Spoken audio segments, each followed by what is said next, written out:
Let's get to Emily Wilkins, who has that story for us. Hi, Emily. Hey, Morgan.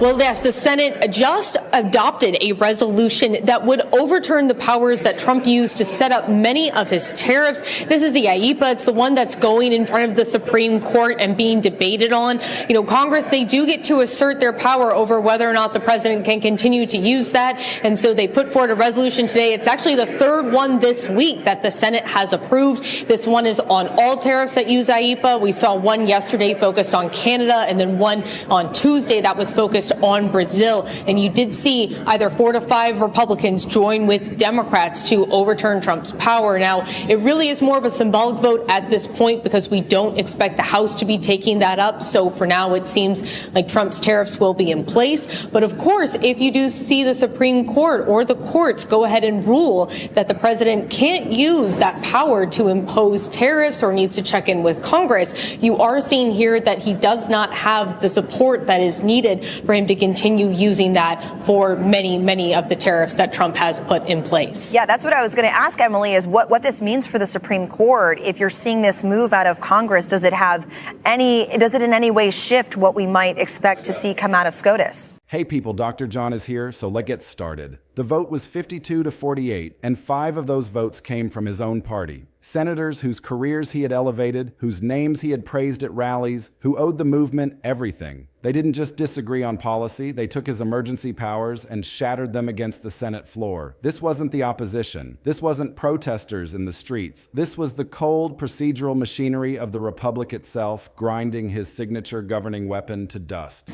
You know, Leslie, I'm not sure that what we're seeing here in the halls of Congress is going to necessarily impact SCOTUS and how they decide. But certainly if SCOTUS comes back with questions about the president's ability to use this, or if they say, hey, Congress needs to play a role here, you can already see that when it comes to the tariffs, there is some concern among members of Congress for the impact that they could have. We actually saw much more this year around Liberation Day. It did peter off some as a number of those tariffs were pulled back. But it does show that there are a number of lawmakers, including some in the president's own party, who have concerns about what these tariffs are going to mean for their constituents. Yeah, certainly an interesting development there. Emily, thank you so much. Emily Wilkins in D.C. And the man sitting alone in the residence staring at that tally knew what the number meant. The Senate was just the opening act. The Supreme Court was already waiting in the wings. To understand the magnitude of this institutional rebellion, we have to rewind to the beginning of the second-term strategy sessions. The playbook was not written on a napkin. It was crafted with the precision of a legal demolition crew. The central obstacle to the agenda was obvious: Congress. The legislative branch is slow.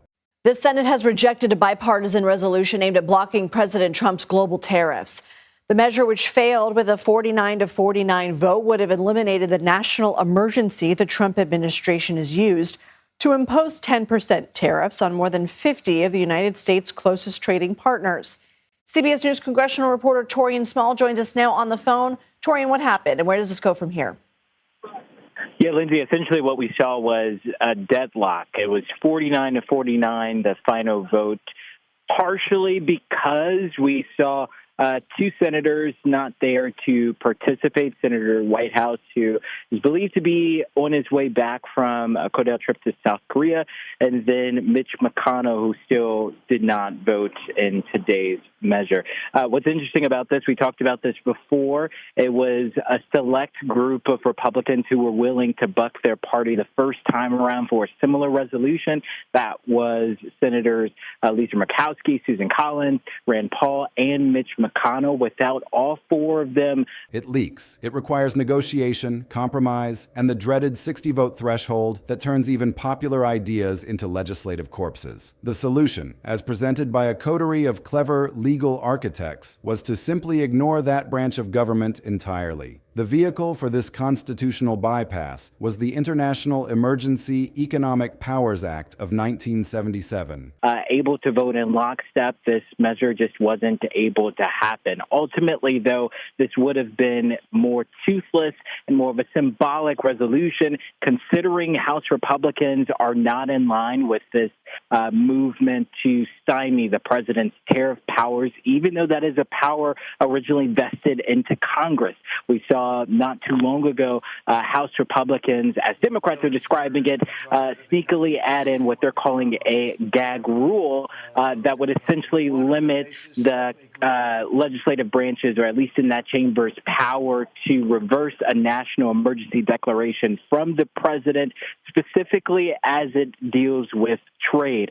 So this is something that would essentially stall and allow Republicans to create another hurdle if there were movement within the Republican Party to overturn it. But ultimately, what we saw happen is that's just not going to be the case, Lindsay. IEEPA, a statute so obscure that before this administration, it was primarily the domain of Treasury Department lawyers sanctioning narco-traffickers and rogue weapons proliferators. But in the hands of this White House, IEEPA was about to get a promotion from bureaucratic footnote to the engine of global economic restructuring. The theory was audacious in its simplicity. Declare a national emergency regarding the trade deficit. Point to the vague language in IEEPA about regulating foreign commerce during emergencies, and then impose sweeping tariffs on virtually every trading partner the United States had. No committee hearings, no markup sessions, no conference committee reports, no late-night horse trading with the senator from West Virginia or the representative from the Texas border, just a signature, a press conference, and the global economy shifts on its axis. For months, this is exactly how it played out. Tariff announcements dropped like artillery shells. 50% on this ally, 25% on that adversary. Global markets whipsawed, corporate boardrooms descended into chaos, and the man behind the resolute desk smiled, believing he had discovered the political equivalent of a God mode, a way to legislate by decree and a system explicitly designed to prevent legislation by decree. But in the machinery of the Senate, a quiet, bipartisan group of institutionalists was reading the fine print of the very statute Trump was weaponizing. And what they found buried deep within IEEPA was a kill switch, a legislative emergency brake. The law contained a provision that allowed Congress to terminate a national emergency declaration by a simple majority vote. Let that sink in. A simple majority, not the filibuster-proof 60 votes that have become the death knell for almost every major piece of legislation in modern Washington. Just 51. In a Senate split nearly down the middle, 51 votes is a high bar, but it is not an impossible one. It is a bar that can be cleared if just a handful of senators from the president's own party decide that the executive branch has driven the car off the constitutional cliff. The IEEPA termination mechanism is the legislative equivalent of a hidden escape hatch. It bypasses the cloture vote. It bypasses the endless debate. It forces a straight up or down vote on the question, should this specific emergency declaration continue to exist? And on that fateful autumn day, the Senate leadership decided to pull that lever. They didn't need to convince the entire Republican conference. They didn't need to flip the most ardent populists or the loudest culture warriors. They needed just a handful of senators who looked at the cascading economic damage, the ruptured alliances, and the sheer audacity of unilateral tariff wars and decided enough.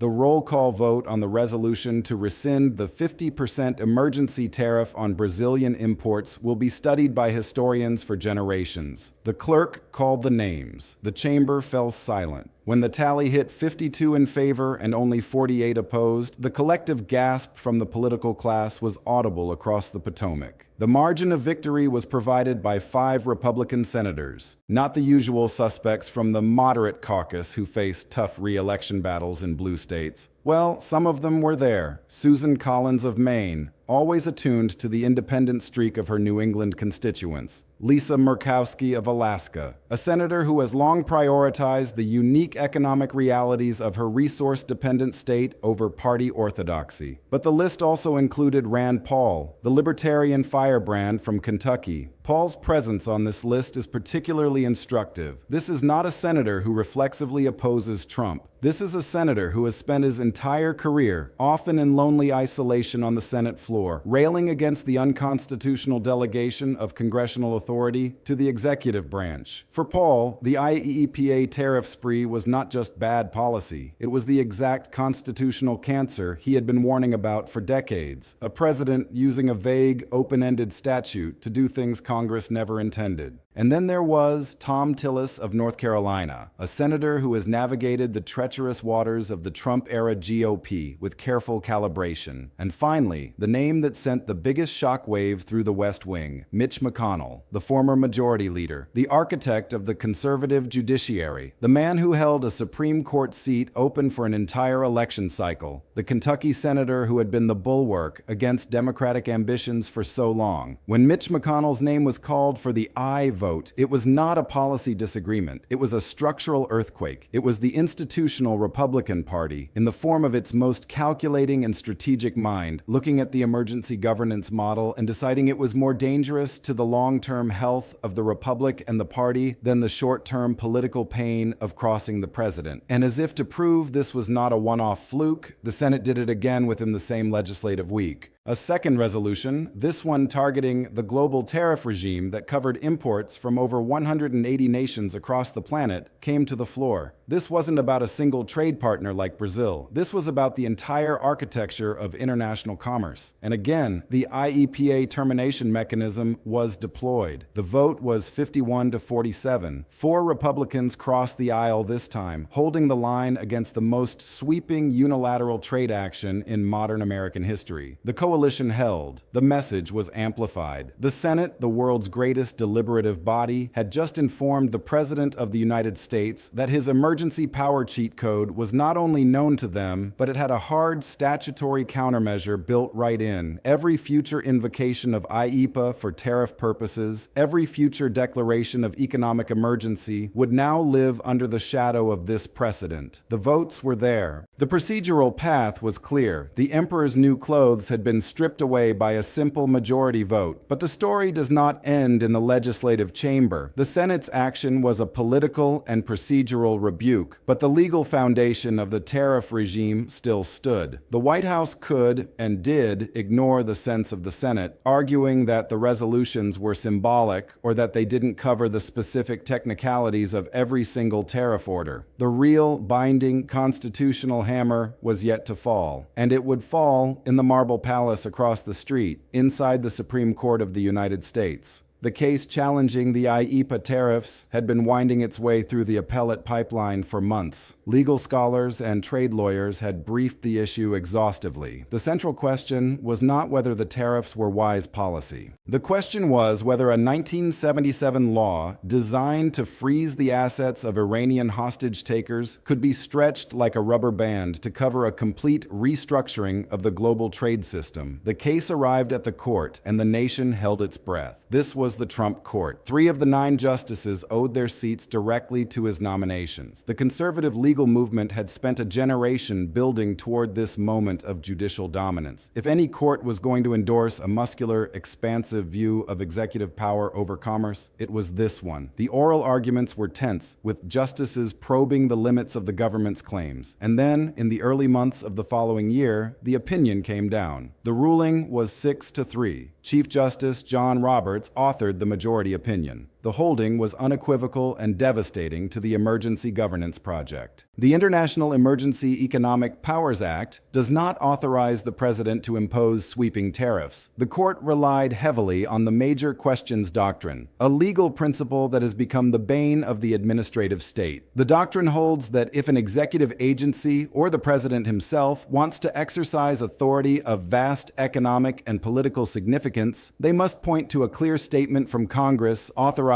that exact action. Vague, ambiguous, or old statutes don't cut it. You can't hide an elephant in a mouse hole. And the court ruled that using IEEPA to impose global tariffs was the legal equivalent of trying to park an aircraft carrier in a residential driveway. The majority opinion meticulously detailed the 50-year history of IEEPA usage, noting that while presidents had used it to block transactions and freeze assets, no president in nearly half a century had ever claimed it authorized the unilateral imposition of protective tariffs. That silence in the historical record, the court reasoned, was deafening. If Congress had intended to grant the president the power to remake the entire tariff code with a single signature, it would have said so. It did not. But the true stinger in the ruling, the detail that turned a legal defeat into a political humiliation, was the composition of the majority. Chief Justice Roberts was joined by Justice Neil Gorsuch and Justice Amy Coney Barrett, two Trump appointees, two jurists whose confirmations were celebrated as the crowning achievements of the conservative movement's long march through the judiciary. They didn't just dissent from the conservative position. They wrote or joined a majority opinion that explicitly rejected the maximalist interpretation of executive power. Justice Gorsuch, a textualist purist, likely looked at the plain words of the 1977 statute and concluded that economic powers did not translate into unfettered tariff authority.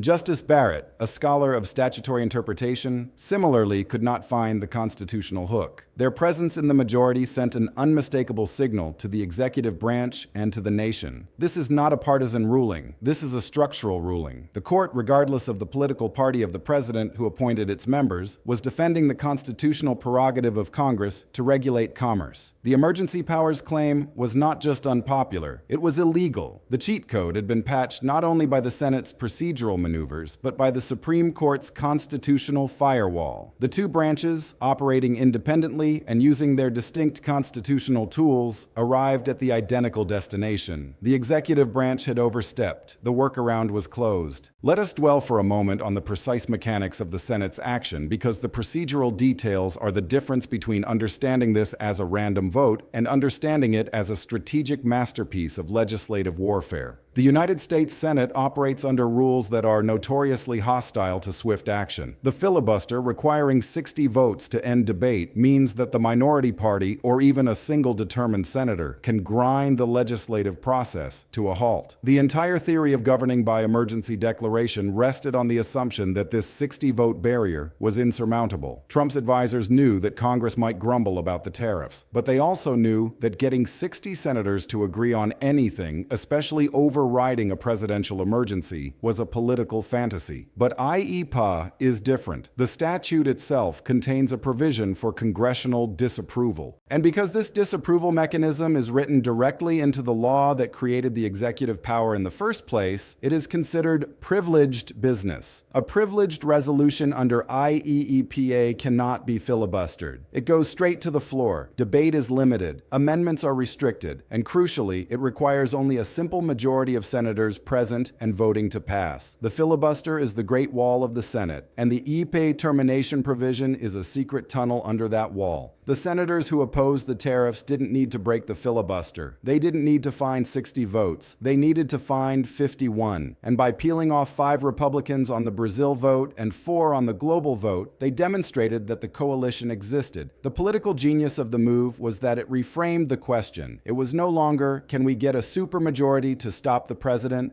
Quoto kimaidi. It was, can we get a simple majority to uphold the constitutional separation of powers? The shift from 60 to 51 is the difference between a fortress that cannot be breached and a door that just needs the right combination of keys. The keys in this case were the institutionalist Republicans who decided that the cost of allowing unlimited executive tariff power was higher than the cost of a primary challenge. Mitch McConnell's vote, in particular, must be understood within the context of his entire career. This is a man who believes in the Senate as an institution. He believes in the power of the minority to obstruct, yes, but he also believes in the structural integrity of the legislative branch. He spent decades building a judiciary that would enforce limits on government power. He could not, in good conscience or good politics, watch a president use a loophole in a 1977 law to effectively nullify Article 1 of the Constitution. McConnell's vote was a message to every future president, Republican or Democrat, that the Senate would not sit idly by while its core authority over tariffs and commerce was outsourced to the West Wing. And this brings us to the uncomfortable, haunting contrast that sits at the center of this entire narrative. The contrast between the economic emergency and the military emergency. The Senate found its voice and its courage when it came to blocking attacks on imported goods. The procedural muscles were flexed. The bipartisan coalition was assembled. The constitutional lectures were delivered from the Senate floor with passionate vigor. Senators spoke of the sacred duty of the legislative branch to control the purse strings and regulate commerce with foreign nations. They spoke of the dangers of an imperial presidency. They invoked the Federalist Papers and the wisdom wisdom of the framers, and then, almost in the same breath, they fell silent on the question of war.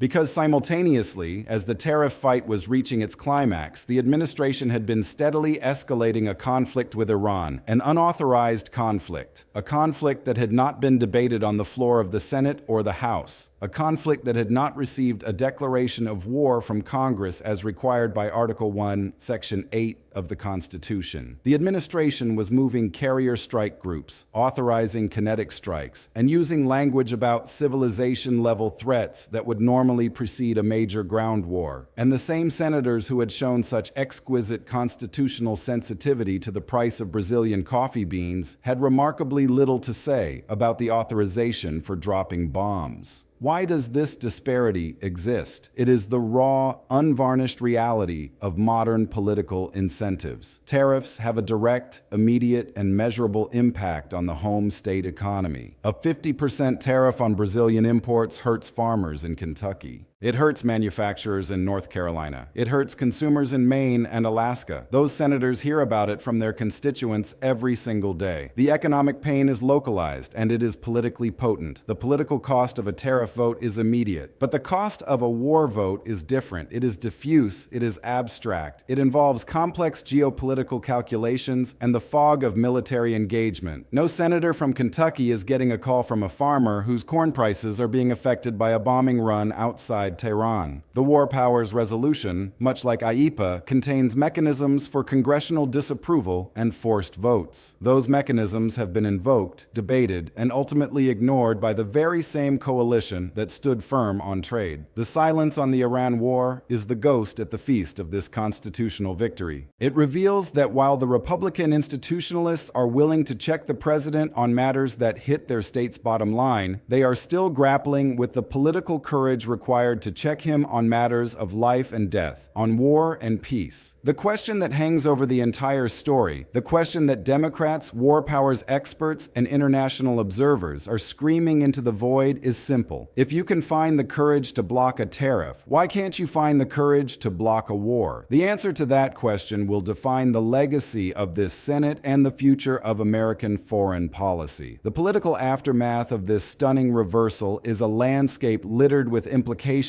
for the upcoming midterm elections. The imagery is devastatingly simple for the opposition to weaponize. The narrative writes itself in 30-second television ads and digital media blasts. A president who claimed he alone could fix the economy was told by his own Supreme Court appointees that his plan was illegal. A president who boasted about his control over his party was abandoned by his own Senate leader on a high-profile economic vote. The message to suburban swing voters, the college-educated moderates who have fled the coalition in recent election cycles, is that the president is not a strongman. He is a man whose policies are so legally suspect and so economically reckless that the institutions of his own government had to step in and save the country from him. That is not a message of strength. It is a message of chaos, incompetence, and constitutional crisis. The Republican senators who voted to block the tariffs, McConnell, Collins, Murkowski, Paul, Tillis, have effectively drawn a new political line in the sand. They are betting that the long-term health of the party and the country requires a reassertion of legislative authority, even if it means a short-term backlash from the most fervent elements of the base. They are betting that the voters in their states will reward institutional stability over performative loyalty. It is a high-stakes gamble, and the midterm elections will be the proving ground. The environment is already shaping up to be treacherous for the party in power, and this specific episode provides a ready-made, easily digestible case study for why divided government might be a necessary corrective. Let us distill this complex, multi-branch saga into its core, unassailable components. This is the picture of what happened and why it matters for everything that comes next. First, the emergency governance cheat code has a built-in countermeasure. The IEEPA termination mechanism is the procedural tool that the Senate used to bypass the filibuster and block the tariff declarations. The votes were 52-48 on the Brazilian tariff and 51-47 on the global tariffs. The margin of victory was provided by Republican senators who judged that the constitutional and economic cost of the tariffs was too high. The names on that list, McConnell, Collins, Murkowski, Paul, Tillis, represent a cross-section of the Republican caucus, from institutionalists to libertarians to moderates. Their collective action sends a clear signal. Future emergency declarations under IEEPA will face the threat of a simple majority termination vote. The filibuster can no longer be relied upon to protect executive overreach when the statute itself provides a fast-track escape hatch for Congress. The Supreme Court ruling created a durable legal barrier against the misuse of emergency statutes. The 6-3 decision, authored by Chief Justice Roberts and joined by Justices Gorsuch and Barrett, held that IEEPA does not authorize sweeping tariffs. The Major Questions Doctrine requires a clear statement from Congress before the executive branch can claim power of vast economic significance. The court's ruling applies not just to this specific tariff, but to any future attempt to stretch an old, vague law to cover a new, expansive policy. The combination of the Senate's procedural action and the Supreme Court's constitutional ruling creates a two-front defense against emergency power overreach. The executive branch now faces the certainty of a legislative vote and a legal challenge every time it tries to use IEEPA as a substitute for the legislative process. The glaring disparity between the trade votes and the war votes exposes a profound constitutional and moral failing. The same bipartisan coalition that demonstrated the courage to block an economic emergency has failed to materialize on the question of the Iran war. The constitutional authority of Congress over war and peace is even more explicit than its authority over tariffs. The War Powers Act violations are documented. The international legal concerns are acute. Yet the Senate remains silent. This gap reveals that the political incentives for checking the president on commerce are stronger than the incentives for checking him on military conflict. The question of whether these senators can find the same courage on the war that they found on trade is the unfinished business of this story. It is the test of whether this institutional reassertion is a principled stand for the Constitution or merely a convenient pocketbook-driven rebellion. The political consequence of this stunning reversal is a tangible liability heading into the midterm elections. The image of a president blocked by his own appointees and his own party leader is politically radioactive. It undermines the core brand promise of executive competence. It shifts the narrative from "the system is rigged against him" to "the system worked to stop him." For suburban voters and independents, this is a powerful validation of the need for checks and balances. The Republican senators who broke ranks have given cover to House members and candidates down the ballot to distance themselves from the most constitutionally dubious aspects of the emergency governance model. The path forward for the administration is now heavily constrained. The cheat code is deactivated. The workaround is sealed. The emergency powers have an expiration date, and that date is whenever a simple majority of the Senate decides it is. The man who thought he could govern alone now faces the reality that he must govern with the other two branches, whether he likes it or not. Or the system, battered and bruised, has reasserted itself. The question of whether it can do the same when the stakes are measured in human lives rather than consumer prices is the next and far more urgent chapter in this unfolding American drama.